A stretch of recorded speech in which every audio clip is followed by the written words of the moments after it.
दोस्त किताब है कि जो मेरी हर मुश्किल का हल जो है वो अपने पास रखती है, मेरी निगहबानी करती है, दोस्तों की तरह मुझसे मोहब्बत करती है, दोस्तों की तरह मेरा साथ देती है। जब मैं कभी मुश्किल में होती हूँ तो इस किताब से ही मुझे हर तरह की मसाइल का हल जो है वो ये मुझे दे देती है। तो फिर इस किताब से दोस्ती और इस किताब से मोहब्बत ही मेरी बढ़ जाती है। और यूँ कुरान पाक मेरी निगहबानी भी करता है, मेरी दोस्ती जो है वो कुरान पाक से इतनी ज़्यादा हो जाती है कि मेरा दिल जो है वो फिर कुरान पाक को पकड़े बगैर, इसे चूमे बगैर, इसे पढ़े बगैर जो है वो अगर कोई दिन ऐसा गुजरे तो वो मेरी ज़िंदगी में जो है वो शायद बहुत जो है वो बेचैनी और बेजारी वाला दिन गुजरता है। इस तरह से कुरान पाक आपकी दोस्त बन जाती है, ये किताब कुरान पाक आपकी दोस्त बन जाती है और आपको इसी तरह से सुकून और तसल्ली देती है। और कुरान पाक अपने अंदर हर तरह के मसाइल का हल आप अपने अंदर रखता है।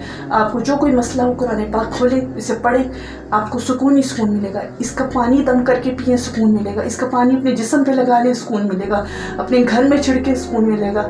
कुरान पाक की तिलावत घर में लगाएं, सुकून मिलेगा। कुरान पाक की तिलावत सुने, आपको सुकून मिलेगा। और सुकून ही सुकून है इसमें, और शिफा है, और रहमत है, और बरकत है, और दुनिया की सारी जो है वो रहमतें कुरान पाक के अंदर समाई हुई हैं। इसलिए इस किताब से गहरी दोस्ती कर लें, इस किताब को अपनी बेस्ट फ्रेंड बना लें और अपनी ज़िंदगी में इसको इस तरह से शामिल कर लें कि आपका गुजारा ना हो।